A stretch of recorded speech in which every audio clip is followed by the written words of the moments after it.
Ni hao, cadets. Okay, restart. No, Oh what? my god, that was We fine! don't No. edit. We don't edit. We I'm don't. keeping this in. Okay, ni hao, cadets. This is our flightcast. This podcast consists of us talking to the seniors, making sure how they're doing, letting them know how they got to where they are and what troubles they've gone to, or, how easy they got there. Who knows, man? Today's special guest, is Cadet Curtis. Woo! Yeah. And her bang. Yeah, we're sponsored. We got a sponsorship.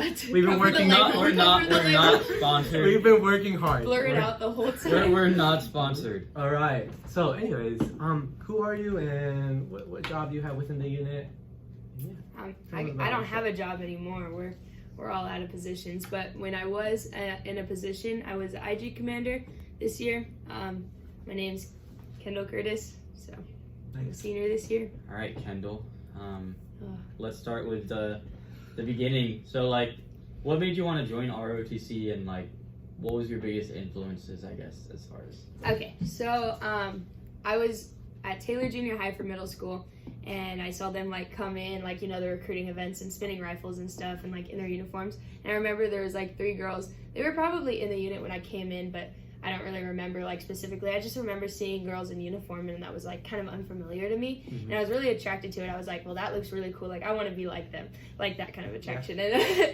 And so I was interested, so I went up and talked to them about it, and I was just like, this club seems pretty cool. And they got to us right before we were putting down our schedules and our electives, so it was really good timing, and it was still in my head. So I just wrote it down as one of my electives under choir and theater.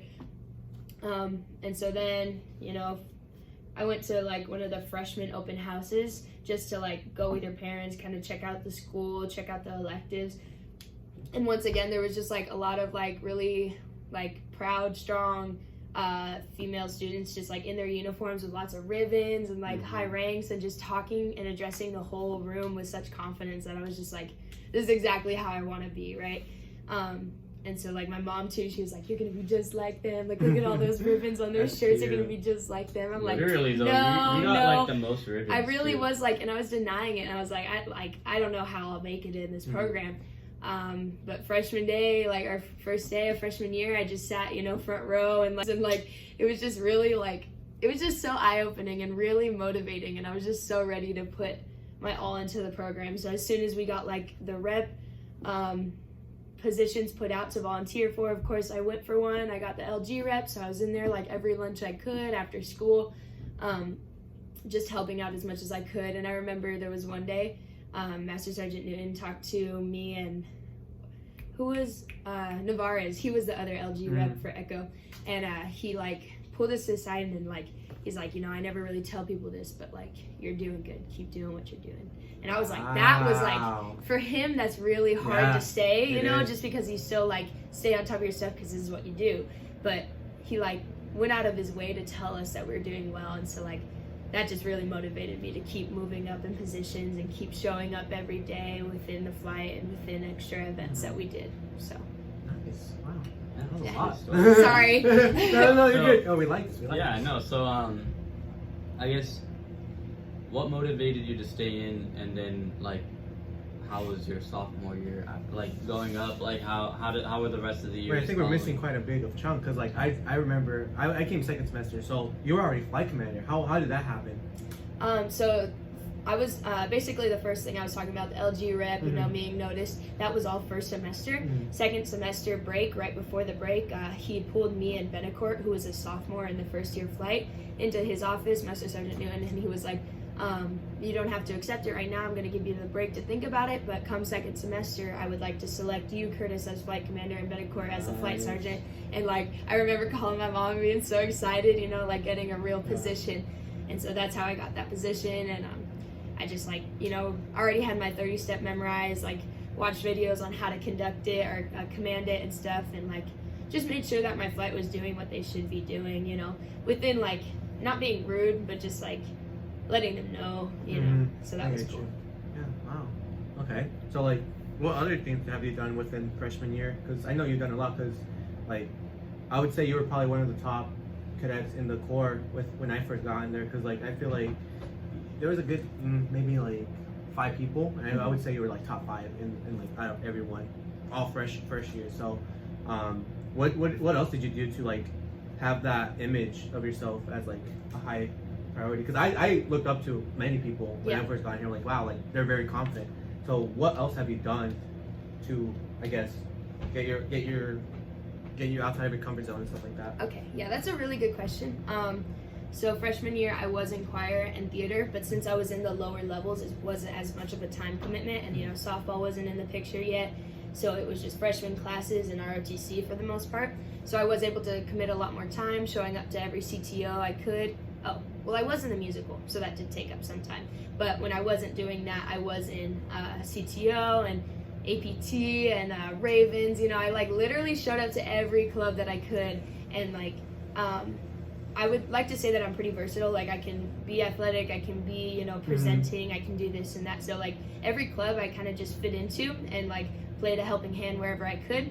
And I think that was the biggest part. Like as a first year, it wasn't that I was leading anything other than my flight. It was more that I was there to help out and lend a hand wherever to every commander.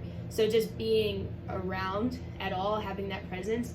And then just at events, I would like to say that I'm pretty like nice to everyone around me. There's not a single person like, freshman year was a long time ago, so I'm sure there was some things, but like from what I remember, like I was just really happy to be involved and be around people. And I really looked up to a lot of the upperclassmen, so I was just really positive and outgoing with a lot of the cadets around. So I think that really just put an impact on my name and face. So let's kind of get into your sophomore year. Because I know you were one of those select few, was it first semester you were APT commander too? Mm-hmm. So like you were one of those select few that got to become commanders going into their sophomore year. So talk about how that experience was, how it happened, and kind of what your experiences were with it. So I remember Uribe was picked as the new group, right, for our sophomore year. You mean flight commander? Sheila Uribe was picked. Sheila. Oh, okay. I was like... Sheila Uribe was picked as the group commander for our sophomore year, and so she was, talking to her top 7 about all the positions, and I remember her calling me and asking me about how I felt about the APT position. And like as a freshman, and I definitely already looked up to Sheila Uribe a lot, so like getting that call was really cool. And as soon as I learned, like I had already been a part of the APT club and helping out where I could, so to be put in that position was really cool because I had just a lot of ideas that I was excited to do, because rather than just like presentations and slideshows, I wanted to kind of make it more of an experience for the kids, and I knew that my theater and choir experience could kind of bring that in to JROTC. So I was really excited to have that position selected for me. Well, and it's kind of cool because I've definitely seen your legacy left on that position, because ever since you were in that position, they've like completely went away from those slideshows, and now it's strictly like you're doing scripts or you're reading books or so it's kind of cool seeing to the past 3 years you still have that effect on APT, even though you're only the commander 1 year. I totally agree with him, because like you weren't APT freshman year, I joined APT, and it was totally different. You like did things way differently, and I feel like you did it way better than what other people have, just because like you have more experience. We had so much experience with other clubs, not just ROTC, because like people that were put into the position, they've known one structure and one structure only, and they've been taught that.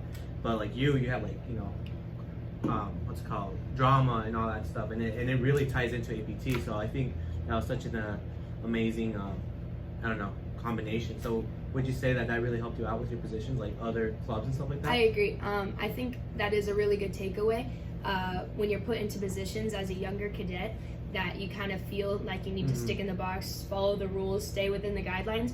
But we give these positions as a leadership laboratory. You're supposed to learn, you're supposed to grow outside and expand the position however you want, because at the end of the day, these are made up positions sometimes, like certain clubs, obviously Kejas is like an established club, Cyber Patriot, but like other ones, they're ours to do whatever we want with, right? And so not only did we read scripts, but I was also like, heck, let's just go to the middle schools and play capture the flag with them for like retention and a little bit of recruiting within the APT environment.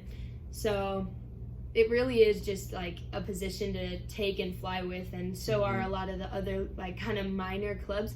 And so I think that cadets should really get out of the mindset of following the rules of their position and like just fulfilling the needed, but going outside of that and taking their wants and their vision and making it happen. I like that. I think that's honestly what makes a lot of JROTC positions is if you can bring something new to the table. Because there's so many commanders that flow into positions and they just do the same thing and they don't do anything different.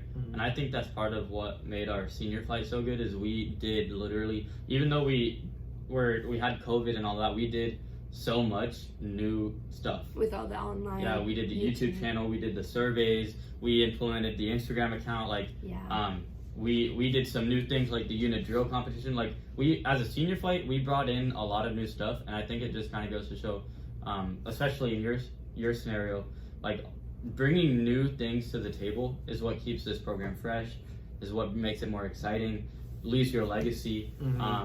Like our YouTube channel, that's going to be something that's used for years to come. So it's like, it's kind of cool knowing that your legacy was left in some sort of way.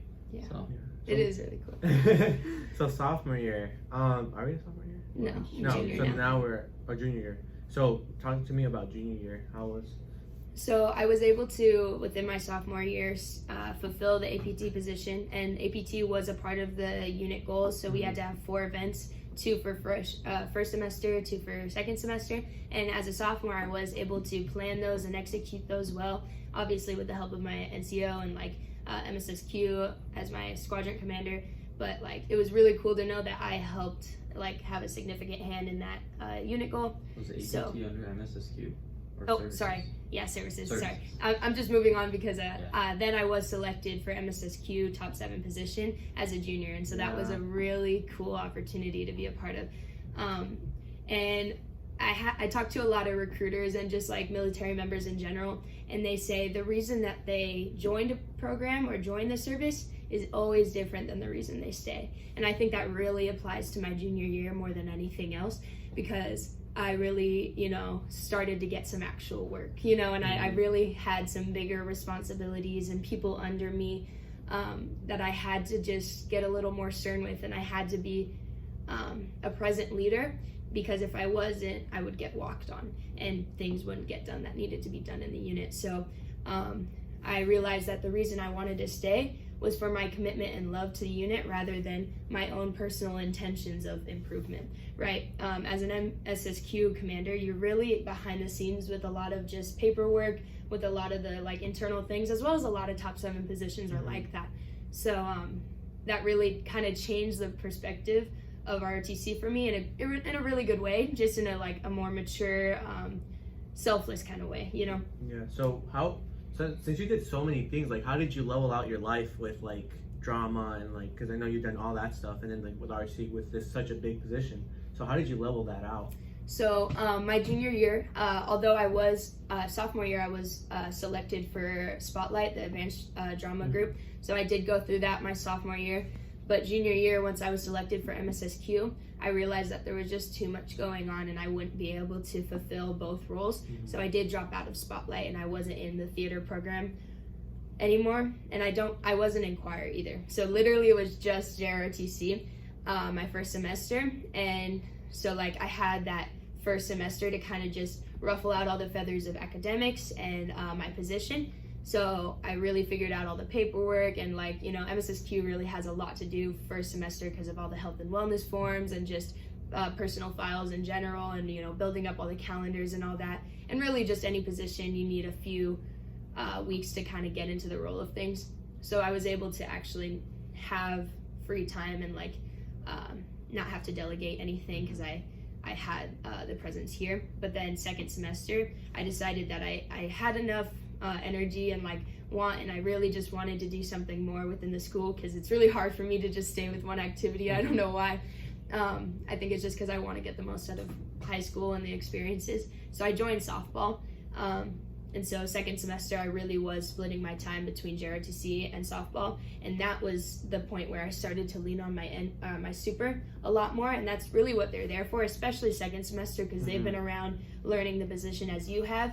And so while it is your responsibility to get things done, it is also a good idea to lean on your super, to Yeah. give them that experience, because once again, it is about the unit. It is not about just yourself, but it's about other people's experience and growth within the program as well. So you seem so passionate about like junior year. Would you say junior year was your best year? Yeah, it's really hard because for us, it's like junior year is what could have been, you know, like even if maybe it hadn't turned out to be my best year, there's just so many like what ifs that it feels like it could have been. You know, we had such a great softball team. We had such a great flight, you know, just like Charlie Flight. We were like the ones to beat, you know, Yeah. and like I really do just like love like the idea of my junior year. So I don't know if I'd say it was my best, because it's just hard to compare with everything that got cut off.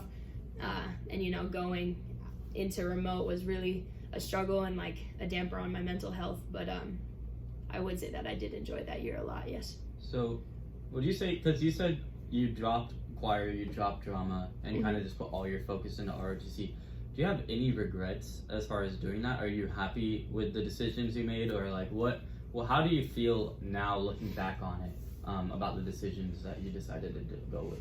Well, obviously when I'm like in the musical this year and I see how close everybody is who stayed within the program, and I'm watching performances, you know, when I'm not in the program, it is a little bit of like just a miss, like a want to be there, but I have the realization and the reality of like, I know what I'm capable of.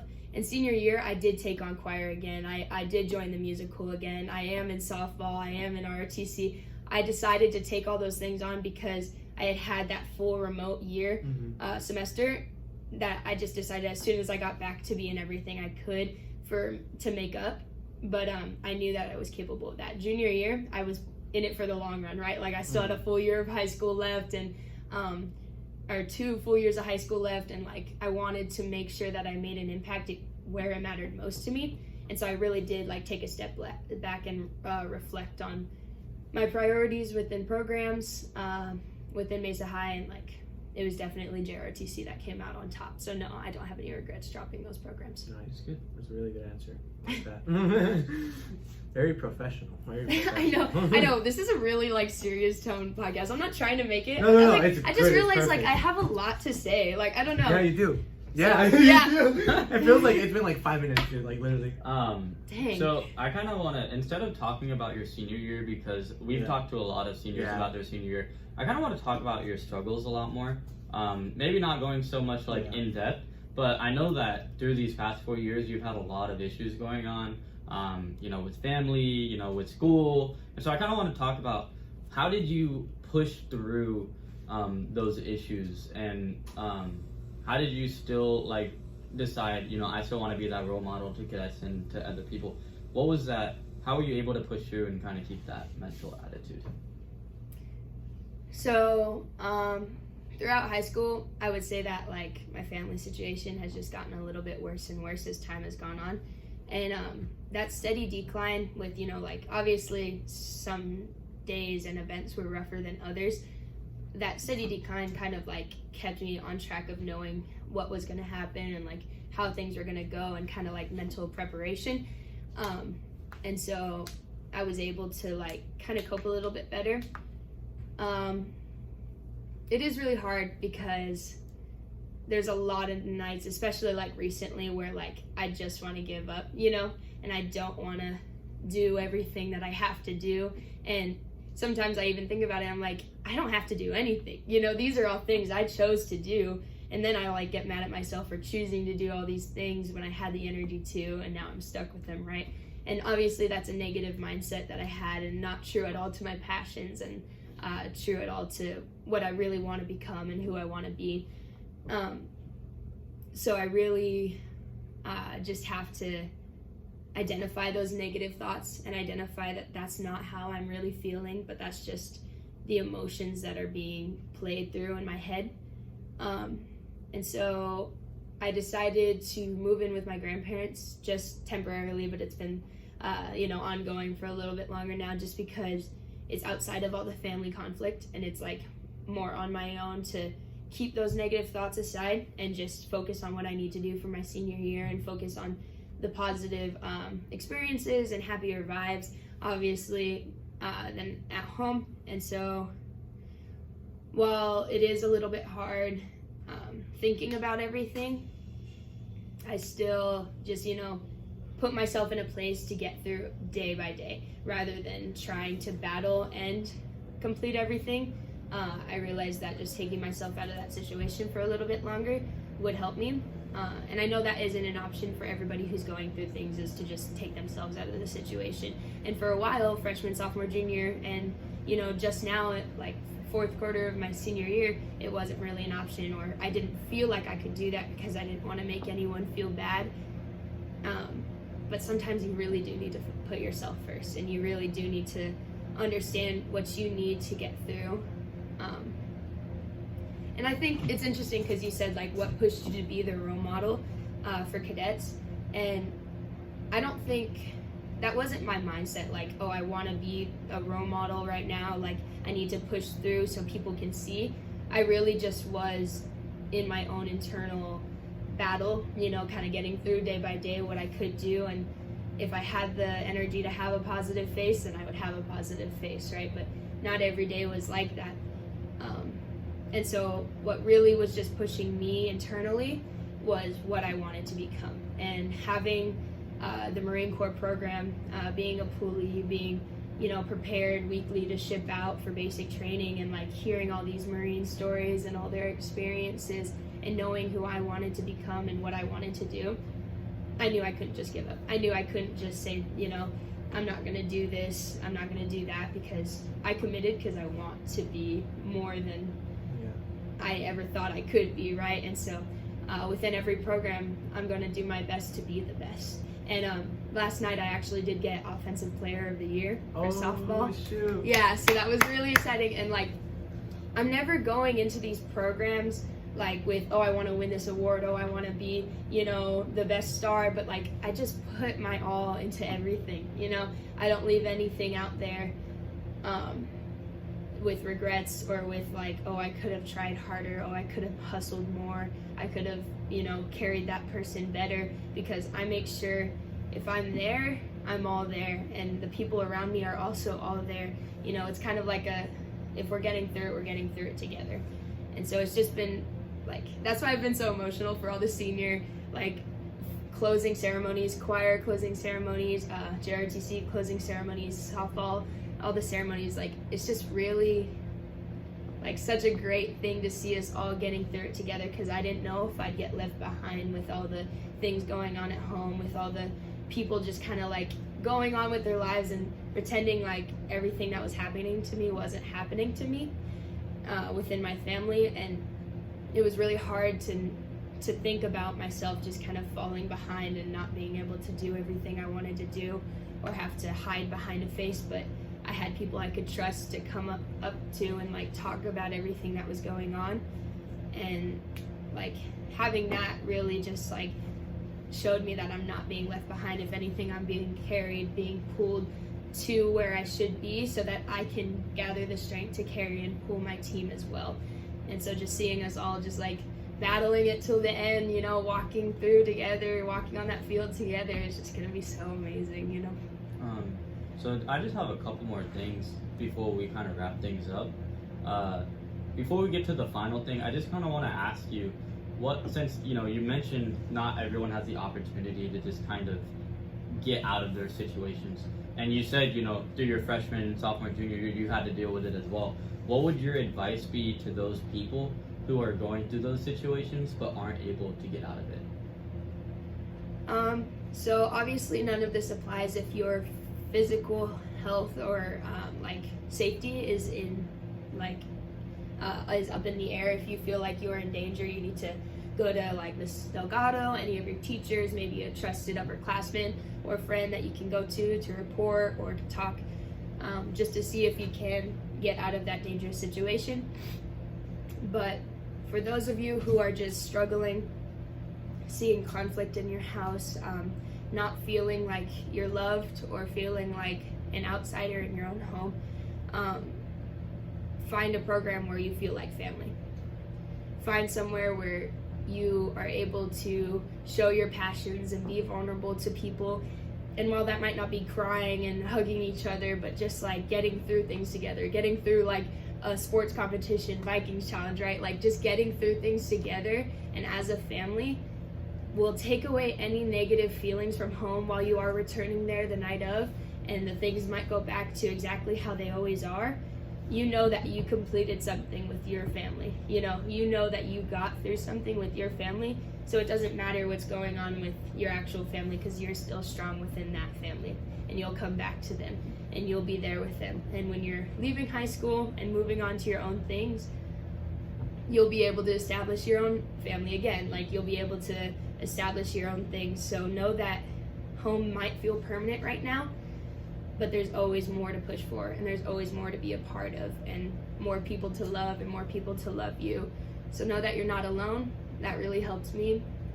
Know that you have people to lean on if you need to, and just really find that community to replace any, negative feelings that you have, or anything you feel like you're not getting out of your family, Yeah, I want to add on to what you said before. One of the things that really touched me was you said how you didn't really want or didn't really think about wanting people to look up to you, and I think that's just so humble of you, and in all honesty, because that's how many people get that recognition, because they don't ask for what they want, they just get it because it naturally comes to them. So people like you that fight through stuff and other people not knowing what you're going through, that's what people make look up to you. And especially now when this is gonna come out, many more people you're gonna make an impact to many more people. I know me personally, I looked up to you a lot, and I didn't know that these things were going on, and now I have more respect for you more than anything, you know what I mean? And in all honesty, I do look up to you, and many people do, and it's cool that you didn't want it that way. And it's cool that it came out that way, because even if you didn't expect it to come out that way, you're still helping people no matter what. So props to you. I honestly do look up to you, and I think it's really amazing that you showed how much you have gone through, and showed people that you could literally come up from anything, and it's up to you. Yeah, she's a very strong person, guys. She's a great example. Honestly, she is. So I mean, kind of just going off what Uribe said as well. Curtis and I, we're really good friends. We're always hanging out.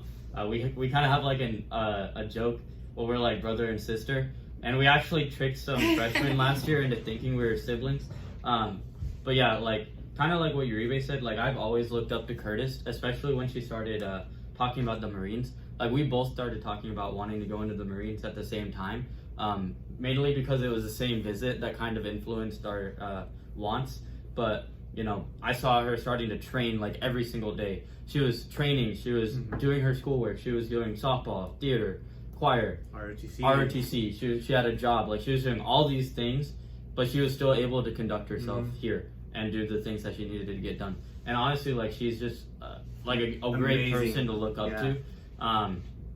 And for me, since we were so close, kind of unlike Uribe and them were close, but Curtis and I were kind of on a different level. I knew everything that was kind of going on at her home, and so just knowing everything that was going on top of everything she was going through, everything she was pushing through, it was just kind of, she's got a great story, and it's just it's really impressive to see where she's going. So I guess kind of the last thing, just to kind of wrap everything up on a good tone here, is what advice would you give to future generations coming into ROTC? What would you say to maybe next year's seniors, or just people coming through ROTC? I would say this program is what you make it. If you want to make a family, if you want to be disciplined and learn kind of military behavior, you're gonna learn it. But if you kind of slack back and kind of are resistant to certain traditions we have, wearing uniform, doing drill, it's gonna feel lame, it's gonna feel boring. But if you really just say hey, look at us, we're high schoolers learning military drill. If you really think about it, it's a really cool experience. Not a lot of people can say they know a 30-step drill sequence. Not a lot of people can say they do national color guards. Not a lot of people can say they know how to help hack into a computer system, certain things. Rifles. Do flight simulators. Present to little kids about bullying, and just, and be that role model for elementary school kids in uniform so that they can look up to people in uniform. Like, it's just really an amazing program. Like, there is so many opportunities. So instead of being resistant to certain things because of pride, just feed into it, put your energy into it, and it'll give you so much back.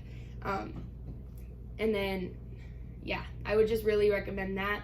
And then, like I said on Final Flight, any opportunities that Colonel or Master Sergeant brings to me, I always apply for them. I always take them because they have led to some really great experiences. Freshman year, I took Tuskegee Airmen. It was aviation career education. It's super cool little program. We got to take tours of airports and Air Force bases and stuff, and just learn a lot about aviation careers. And that really piqued my interest, and I know I want to be a pilot in the Marine Corps. And then the following year I got AZYLC, which is Arizona Youth Leadership Conference, and that really built my strength as a leader and everything that I wanted to do within the Corps, as a leader, as well as one day in the Marine Corps leading people. So just any opportunities that the instructors might come to you with, or that you might research on your own, if you're interested for them, apply for them. If you get into them, put your heart into them. So just excellence in all we do. That's literally it. Excellence it's literally heart in everything, and excellence in all you do. Yeah, I think that's the best motto for this podcast. It really is. It's really no matter what's going on, excellence in all you do. So. All right. Well. Yeah, that's good. Thank you, Curtis. This was our episode of the Flightcast. It was a pleasure, talking to you. This was more of a motivational type. Yeah, for sure. It was a very good podcast. We have funny stories. Yeah. We have a lot of fun. we do. We took a lot of time. Honestly, we had too many funny stories. We honestly needed something more serious. But thank you guys for tuning in. Wait till next week for another episode, and we're out. Peace.